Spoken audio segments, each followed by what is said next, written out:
Morning students, today let us see some problems in refractive index. I have given you 5 different models. So the first model is here.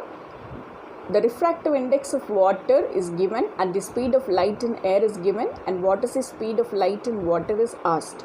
So you have to use the absolute refractive index relationship. So the refractive index of water is given as the relation between the speed of light in air to the speed of light in water. So with that you have to find out the speed of light in water. So here step by step procedure is given. So with that we will conclude that speed of light in water is given as 3 into 10 to the power of 8, that is the speed of light in air divided by the refractive index of water.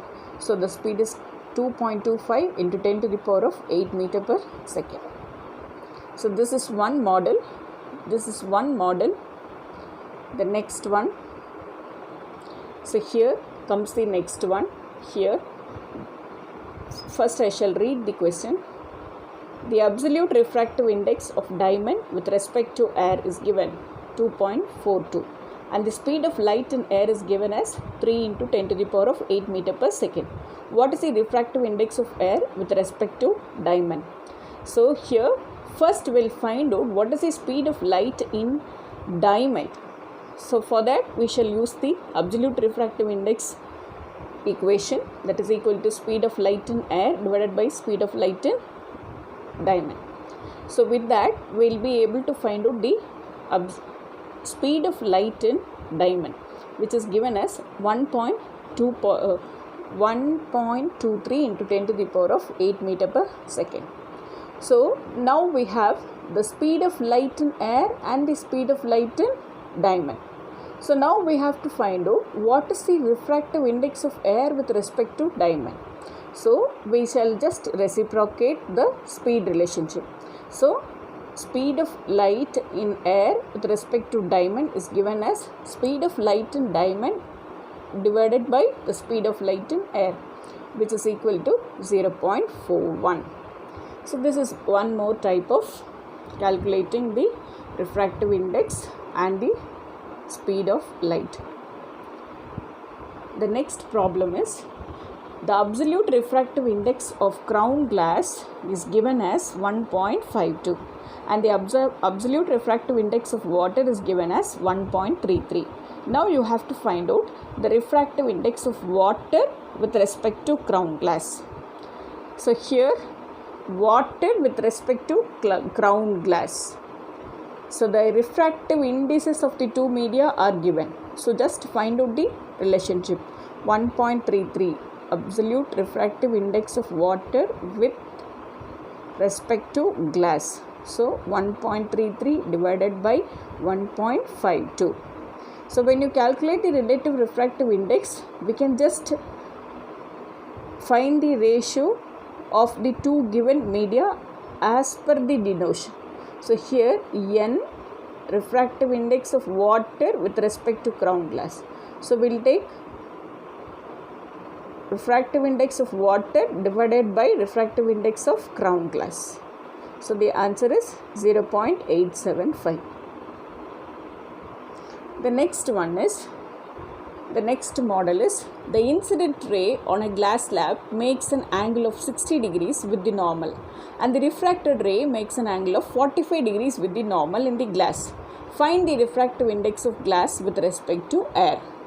Now which one is the angle of incidence here in the given question? Which one is angle of incidence? See, the incident ray on a glass slab makes an angle of 60 degree with the normal. So this 60 degree is taken as angle of incidence, and the refracted ray makes an angle of 45 degrees with the normal. So this 45 degrees is taken as the angle of refraction. So now according to Snell's law, we know the refractive index of any medium can be calculated as the sine of angle of incidence to the sine of angle of refraction, the ratio. So sine of 60 divided by sine of 45 will give you 1.22. The values of these sine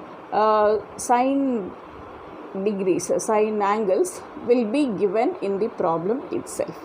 So with using the Snell's law, we can find the refractive index of any two medium. The next model is that the incident ray makes an angle of 30 degrees with the surface. So the problem is here. The incident ray makes an angle of 30 degrees with the surface and the refractive index of the medium is 1.65. Find the angle of refraction. So first you have to find out a small difference here. The incident ray makes an angle of 30 degrees with the surface. So what will be the angle of incidence? And what is this angle called as? So the 30 degrees is called as the glazing angle, and the angle of incidence is calculated as 90 degrees minus the glazing angle, which is equal to 60 degrees. So angle of incidence is 60 degrees. Now using the Snell's law relationship, refractive index can be calculated as ratio of sine of angle of incidence to the sine of angle of refraction. So with this relationship, first we know what is the sine of angle of refraction. So first we'll be calculating the sine of angle of refraction, sine r will be calculated, and next we have to calculate what is r. So you have to find the inverse of sine value. So sine of r is equal to 0.524. So what is r? R is equal to sine inverse of 0.524, that is equal to 31.6 degree. So this is another type of refractive index problem. So with the help of these problems, try to solve today's learning tasks. Thank you children. Thank you for watching.